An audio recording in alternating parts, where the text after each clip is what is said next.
Hello, everyone. I'm Silvina Moschini. I'm the executive producer and the Unicorn Hunter-in-Chief at Unicorn Hunters. And today we have a very special edition of Money Talks. It is a very special edition because it's all about women power and women empowering other women through entrepreneurship, through support, and through solutions that are given to the market. I'm today with Katie Hotze, the CEO and founder of Shoppi, and Lisa Griego, who leads retail and consumer goods for Microsoft. Today, it's the first edition of Money Talks after a very active year in 2022, and we want to talk a little bit about the value that Shoppi is bringing to the market. So I want to welcome Katie, and I want to say, Katie, I'm thrilled to have you here again today. It was a fantastic episode. I love your passion. I love the value that you're bringing to many women and men with the solution that you led and developed. And I would love to learn a little bit more about what happened in your life since the episode, and how did you come up with Shoppi's idea? Yeah, thank you for having me first. This is such an honor, and I'm excited to have Lisa join us as well. So Grocery Shopii was really built from the ground up in 2019. I worked on it for a few years prior, just addressing a problem that I had as a digital marketer. I was in tech consulting, and I was a mom, and I was going to work every day and coming home trying to figure out how I was going to figure out the grocery situation and how to figure out what the meals were going to be for the week. And so I started working with the prototype and had the opportunity with my own skill set to actually build the prototype myself. So it's really been an interesting journey, and I've created from the ground up with a problem that I experienced firsthand. So we're based in Davidson, North Carolina, and we've had the opportunity to now really build it again, take it to market, and have the success metrics. And I'm just really excited to be here today and to be able to share all that with you. Katie, it's amazing how as entrepreneurs, we many times create companies based on a problem that we have ourselves. This was also my journey. You solve problems that you see in the world, that you experience yourself, and then you solve the issue for many people around there. And Lisa, you have been with Microsoft for quite some time, supporting entrepreneurs. And one of the things that is super important for us at Unicorn Hunter is to bring visibility to those entrepreneurs that have a solution that can address massive problems. And I would love to understand a little bit more and share with our audience how was the process for selecting Katie, and what you guys are doing at Microsoft for startups, supporting entrepreneurs like her, and why she was selected to be in the show. Well, I think it just stems from the fact that Microsoft's focus on identifying disruptive startups, period. And that is in order to drive and accelerate digital transformation in every industry that we support. Grocery Shopii is one of those unique solutions that is literally changing the game in terms of how customers are shopping. When you look at cart abandonment just as a whole, it's a major issue in the grocery and omni-channel.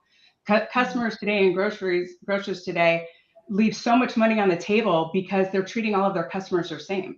I'm completely different than you and Katie. So why would you serve up that same ad to me if I'm not going to go through and purchase it? When you go through and factor in meal planning on top of that, it's a completely different ballgame. And her solution literally is one of those is what is needed specifically in the meal planning industry and grocery and food retail industry as a whole.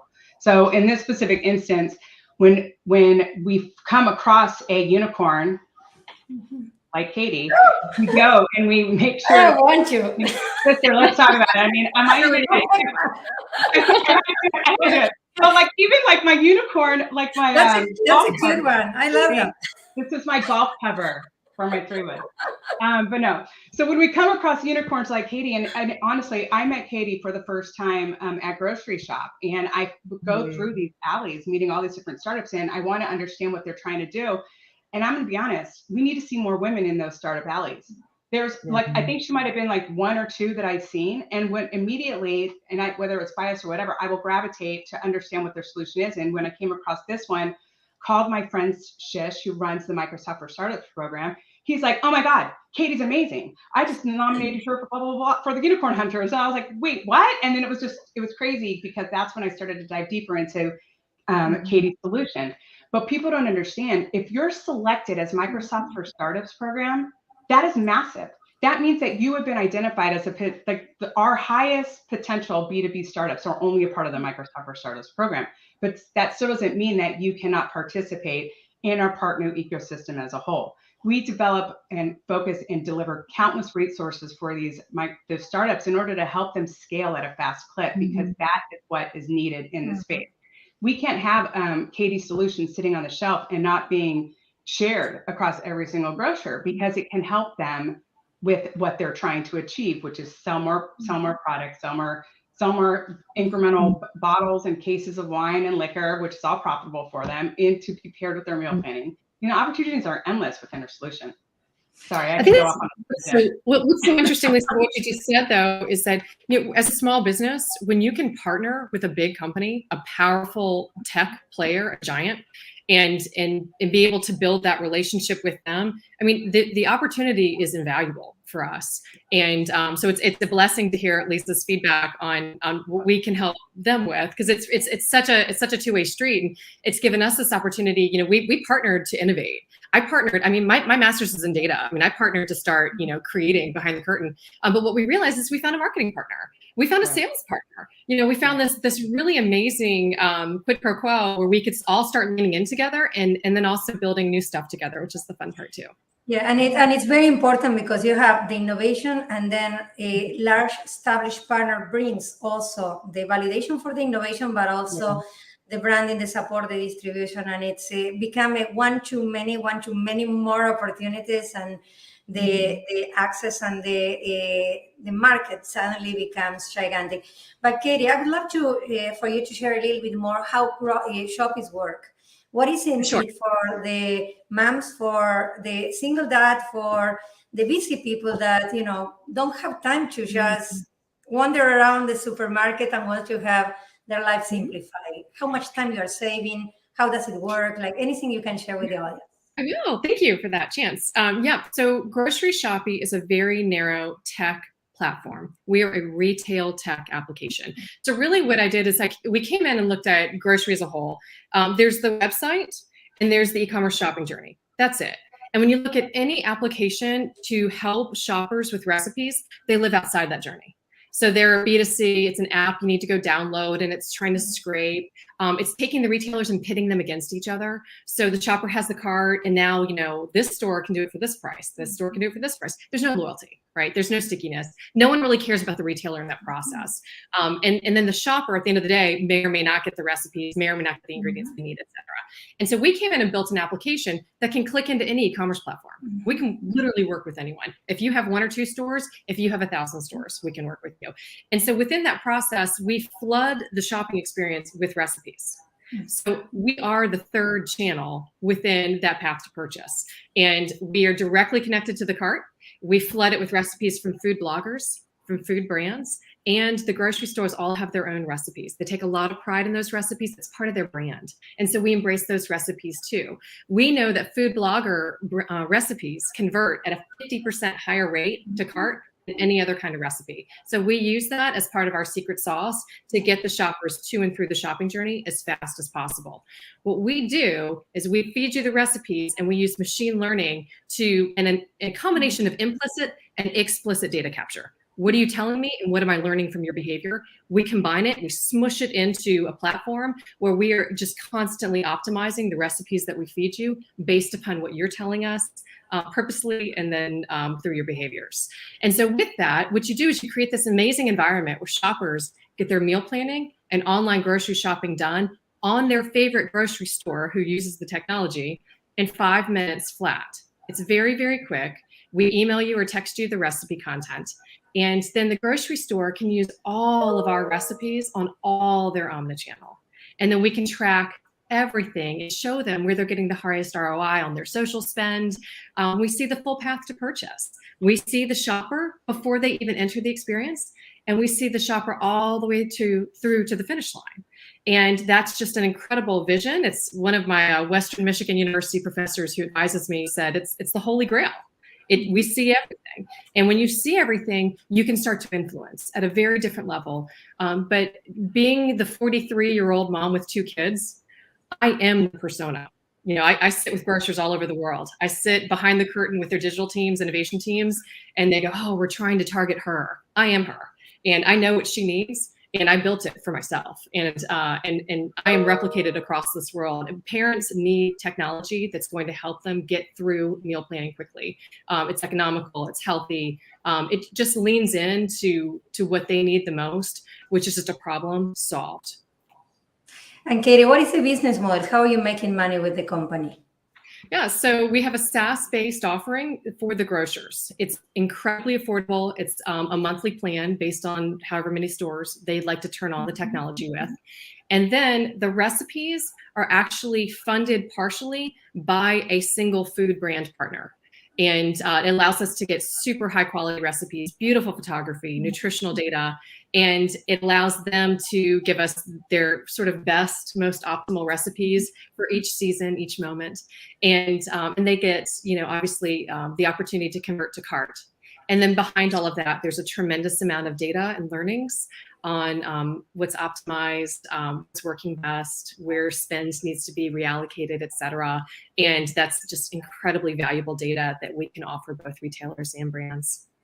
Yeah, and I would say when you're looking at her solution, if everybody who's listening to this right now is on because they're looking for that next unicorn to invest in. When you look at Katie's solution, it can be integrated with every other SaaS solution and SaaS offering, even home built solutions that a lot of her customers that she supports already have.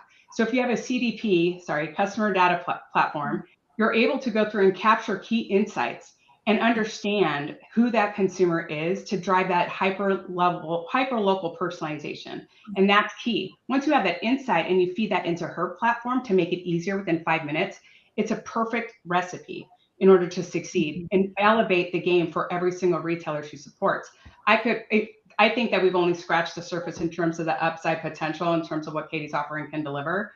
And I'm excited to see how far she's going to take it. And I'll be there to support her every step of the way. She's amazing. And she's like one of my favorite people. I so appreciate that. I think what's really interesting too is when you develop net new technology. So we didn't come in to augment something. We came in to build from the ground up what needed to exist from day one. And that piece of tech that we've created actually generates a 500% increased checkout rate for the grocers who partner with us. So this is a very, very important message because our audience perhaps is not super technical. Perhaps there are many people, many women out there that never invested before. And now through Unicorn Hunters have the opportunity to see highly vetted startups like the one that you lead that has gone through different layers of vetting and curation to get there.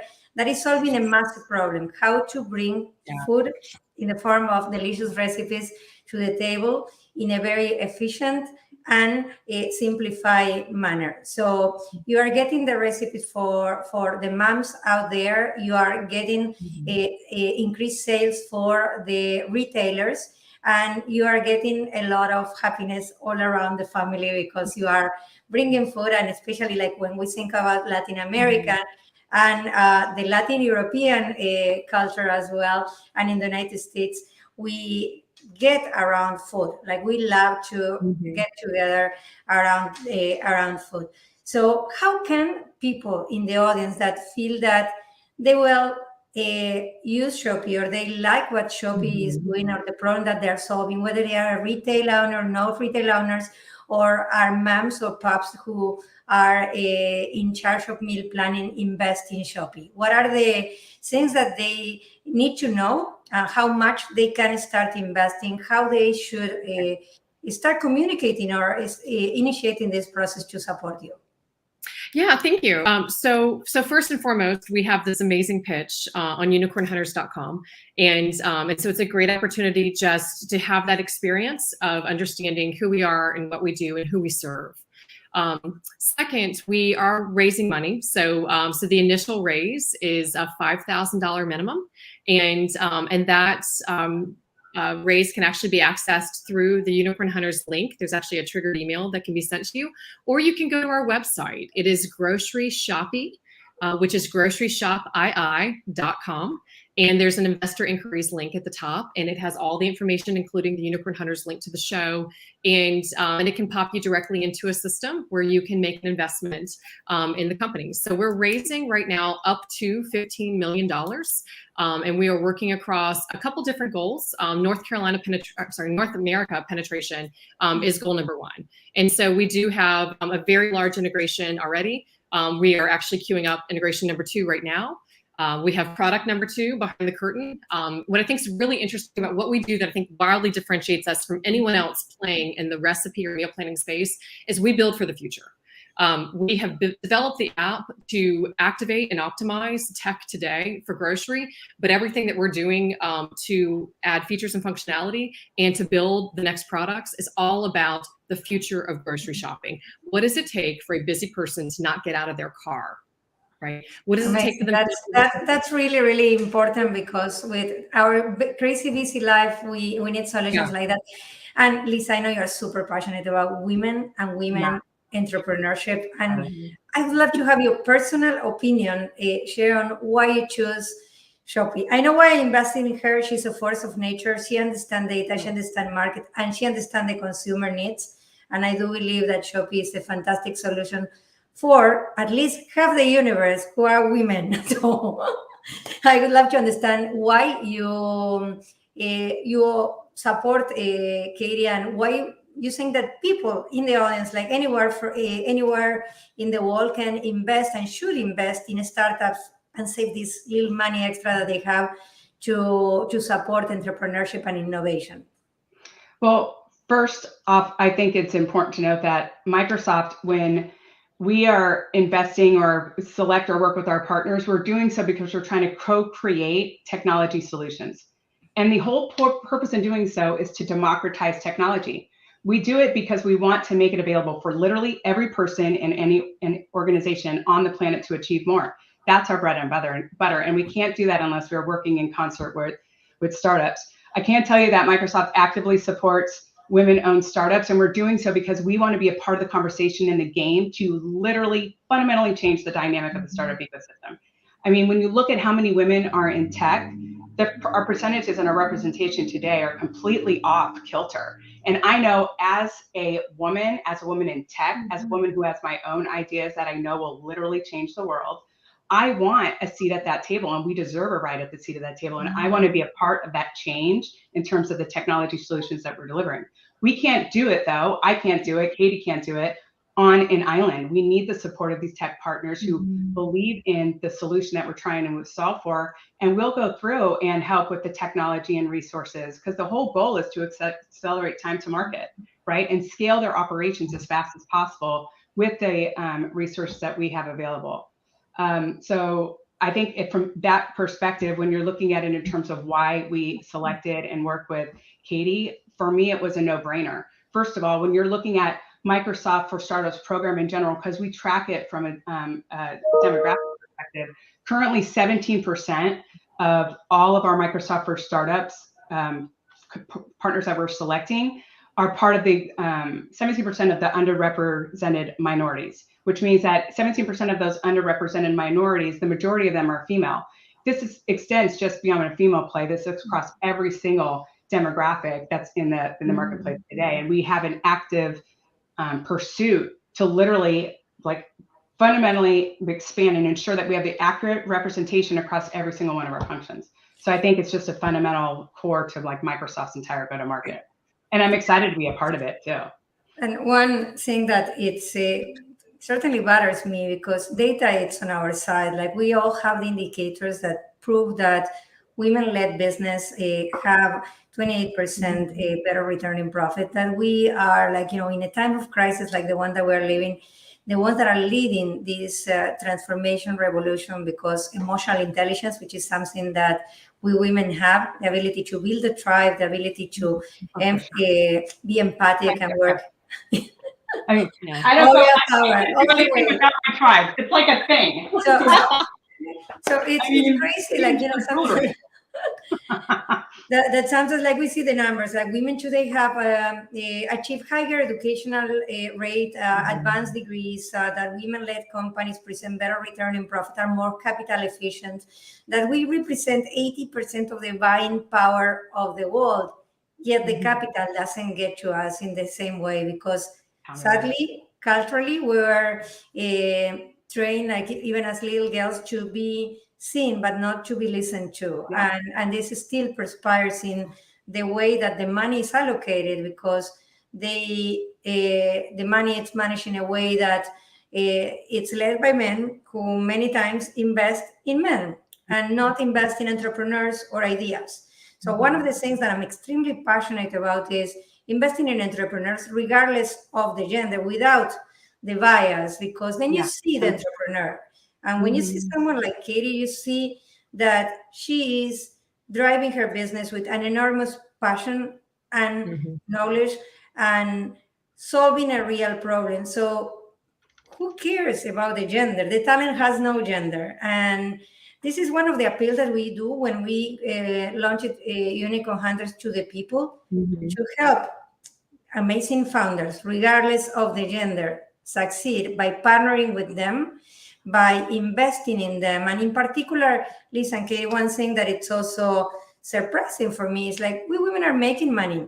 We manage the decision of what is purchased, how the money is spent in the world, yet we don't have a lot of knowledge about how to invest. Like investment opportunities were not out there for us because we're not trained to invest. And before now, like we couldn't invest in curated companies. Yes, there are crowdfunding platforms that allow companies to raise, but for the not very sophisticated investor or investor to be out there, how do you know if a company is good? If it has been gone through a due diligence process, if it has been vetted and supported by people that understand perhaps more than the investor. And this is something that I think it's very valuable. And Katie, why don't you share a little bit more of your vision on how you think that people from the audience from all over the world, men and women, but especially women who have some disposable income, can show you in your journey to build the largest platform for meal planning and shopping in the world? Yeah. Thank you for that. Yeah. So it's interesting when you look at the opportunity to build. A lot of people have ideas, and one of the things Silvina said to me when I was pitching on the stage that day in Unicorn Hunters was, "If you want something done, ask a woman." Right. So I actually think that there's a real interesting flip of how it should be considered when you're looking for deal flow, when you're looking for where you're going to write your checks. But the opportunity to actually build from the ground up is really rooted in commitment. And having that, when you have the big idea and you're willing to fail over and over again to build, your commitment has to be a 10.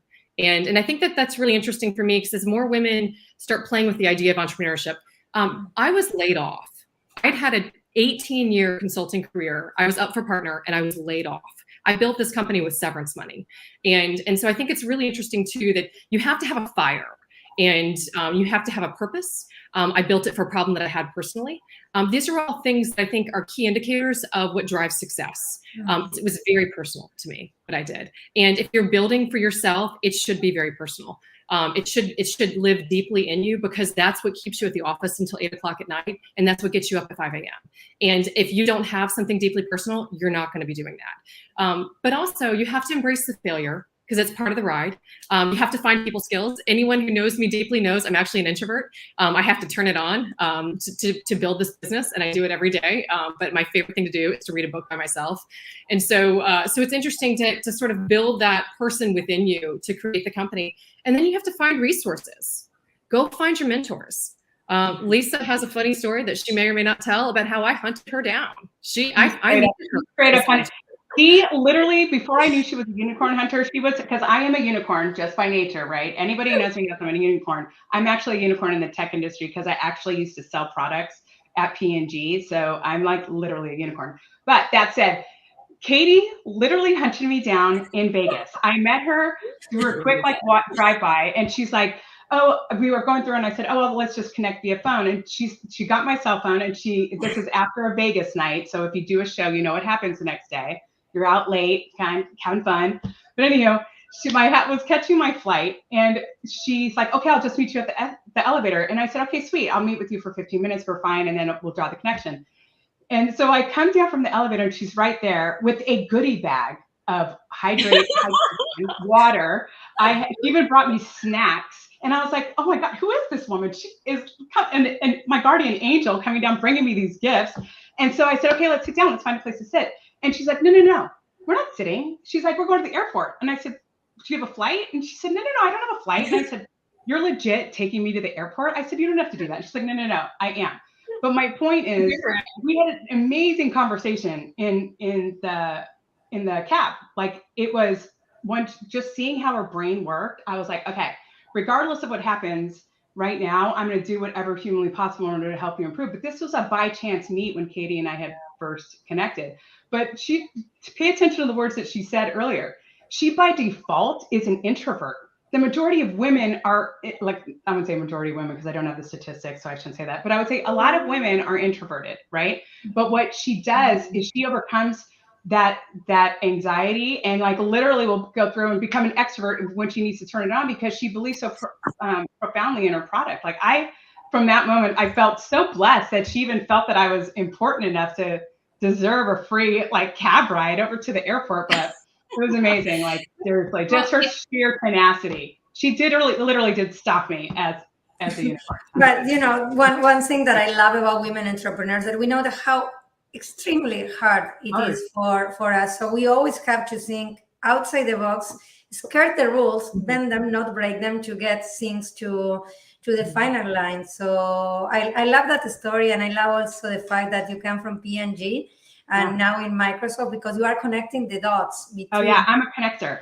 Like, that's the thing. Like, in my world, I feel so blessed and fortunate. Like, that tribe of picture, those are all my P&G women. Like, they're on the call right now. They're supporting me. They're DMing me right now. But my point is, I would never be where I am right now if I didn't have my tribe behind me. I fundamentally believe in the churn and pull.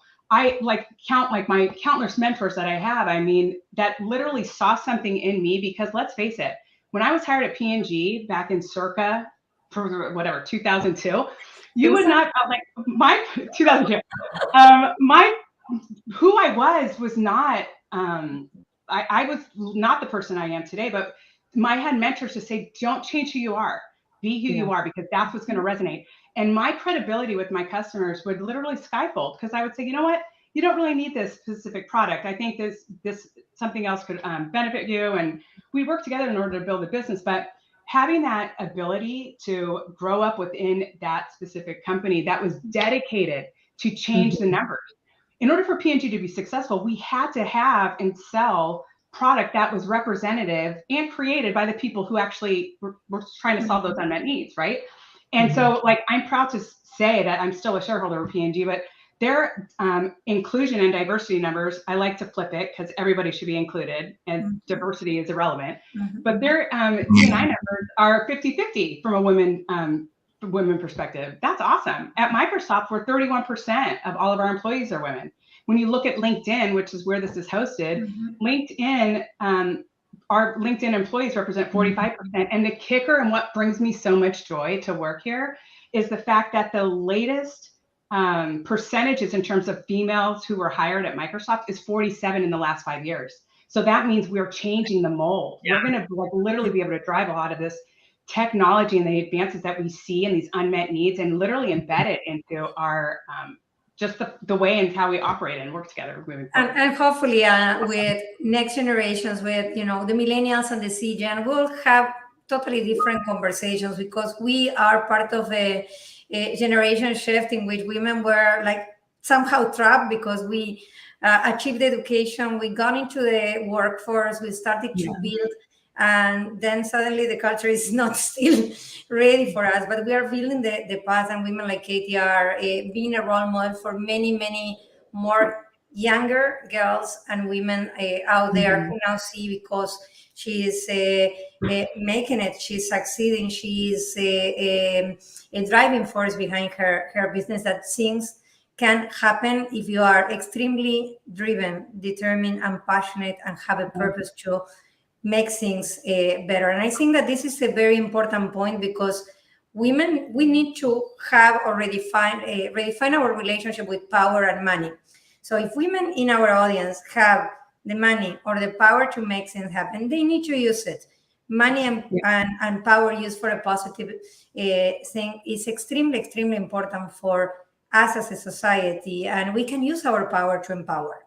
And this means that if you are in the audience and you have money to invest, think it just once. It's the only time that you need to think it. Support a women entrepreneur who has invested her own resources, who solved a problem for herself because she identified with you out there, knowing that this is a problem that you're most likely facing as well. If you are a retail store, partner with companies that are driven by women, because you will have a certainty that they will do anything in their power to make your business a success, because this is how we partner up. And if you are also a person that have the ability to amplify, because you have a large following in social media, highlight these role models, because these role models are the ones that will inspire the next generation. And if you want to know more, you can contact Katie and Katie's team. We'll send in social media as well some forms, so you can ask her questions directly and also contact her. But before that, Katie can share a little bit more why people should invest and what it will be for them, because many people out there in the audience don't understand when they invest in startups that they can actually make a lot of money, especially if they invest early on. So what is your path to an exit, to success? What timeline are you looking at? What are the next steps? What's coming soon for Shoppi? And how do you plan to transform the industry as we move forward? Thank you. So what I think is most important to enunciate is that we fix a problem that impacts every family globally. And we built a tech application that can be plugged in to every grocer, e-commerce, every possible digital opportunity where we could be selling groceries as a bundle, which is what a recipe is. And so our ability to scale is just simply a basis of how quickly can we get the integrations done, how quickly can we fund the right partnerships and fund the right salespeople and fund the right new edits and iterations to our existing platform to be in the future of grocery, which is rapid grocery delivery, which is micro-fulfillment, which is all the things that you hear about Amazon and Walmart and all the different types of grocers that are testing for, the next frontier. And so we're very excited about the vision of getting there. We know that we've invested heavily in the tech that we have today, so that it also can be incredibly nimble. And when you think about just the essence of a recipe, you have a language and you have a metric. Besides that, we have a platform that can be plugged in very widely, very quickly. So that's sort of the large scale vision of what we're doing and how we're doing it. Behind the curtain, investing heavily in sales. Sales and marketing is actually our number one focus right now.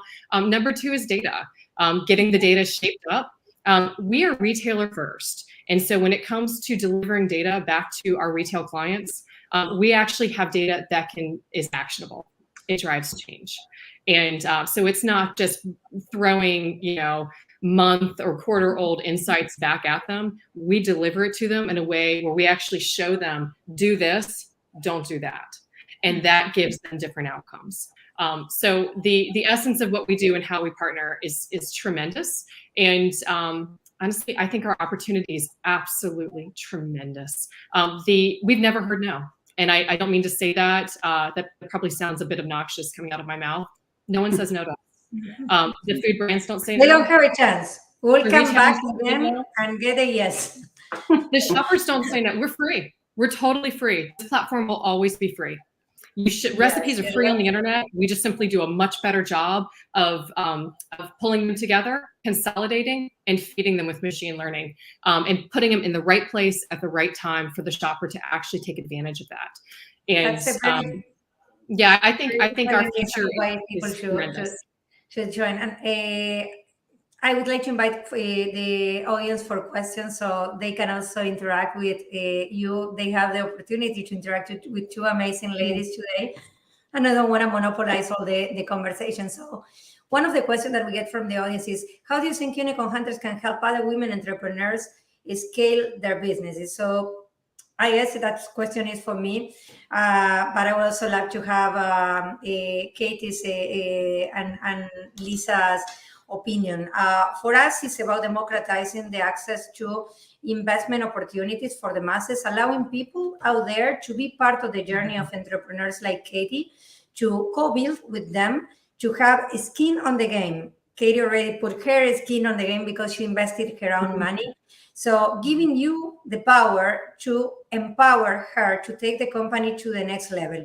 That means that in doing so, you'll have the opportunity to be a part of the building blocks, the investment building blocks of a company at an earlier stage than what it will be very, very soon, which will be extremely successful and will be value a lot more money. And then eventually it could be sold or could be have an exit through different vehicles, as public offering on that. So that can allow you as an investor to make a significant economic difference. But aside from the economic difference is the ability to be part of technology of a company that will change the dynamic of a market.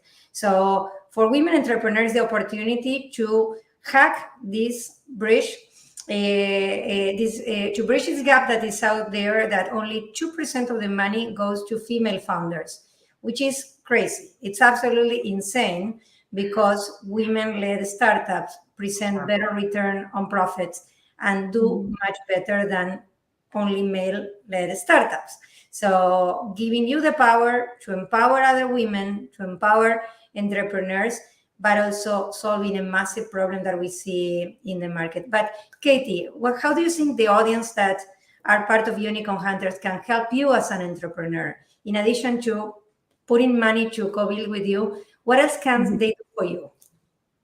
Partnerships, 100%. I mean, it's what we were talking about earlier with the tribe.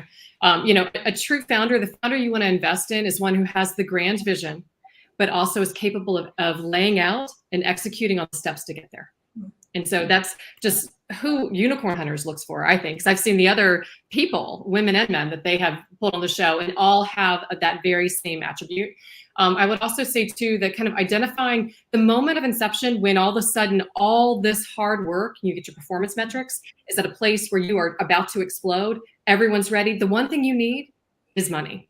And getting the funding is absolutely critical, and raising your money early. Get the money sooner than you think you need it. So being able to unlock the doors with partnerships, making the introductions, and openly giving the introductions. It's amazing how people come to founders and go, oh, I'll make this intro if you give me X, Y, Z. There are people out there, particularly your investors, the right investors, who actually have connections and they open doors for you. And that's just, that's the power of how we can all help each other grow quickly.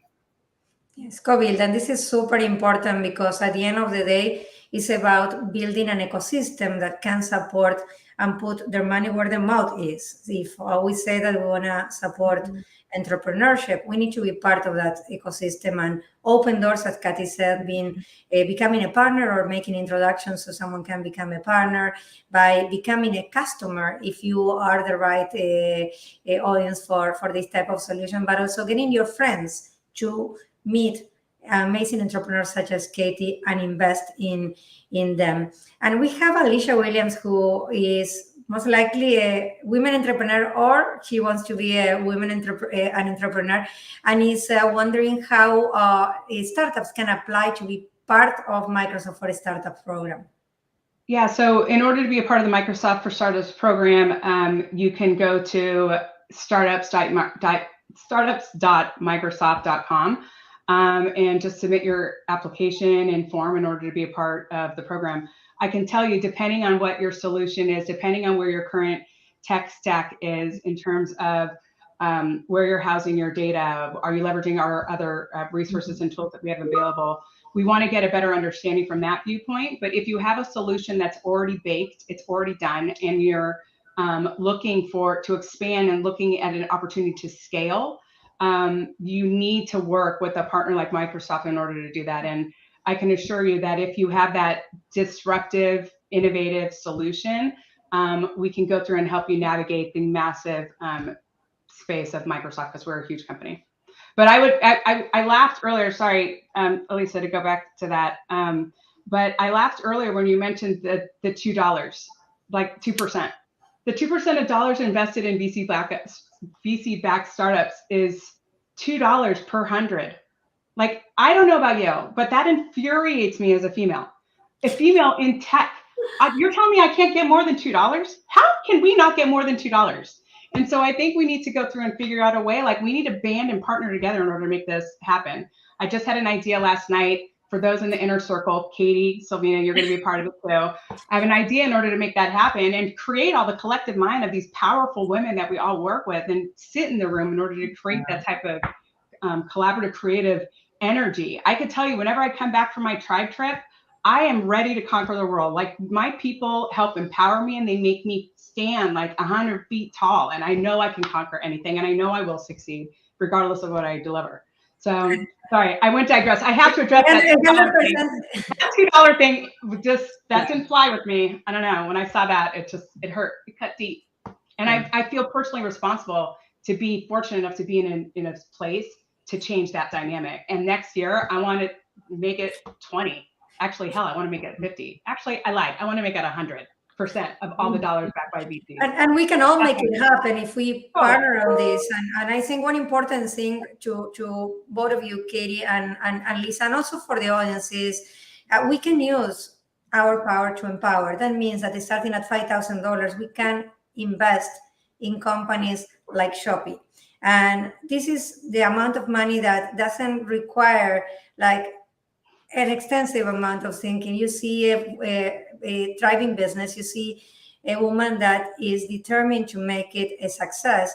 And this is a fantastic opportunity to be part of their journey. So we'll get together on that. I'm working also on a plan with United Nations Women to get women as a unit, as a tribe, investing in women, giving you the information, the education that you need to understand what makes a good startup, what makes a good funder, how a business can be set up for scaling, and what is in it for you. And we'll bring this to you so you can understand how you use your money. Instead of like, getting an extra pair of shimmy shoes, perhaps you can use this to build wealth. Because this is not about giving women's money because, oh, poor them, they have been left behind.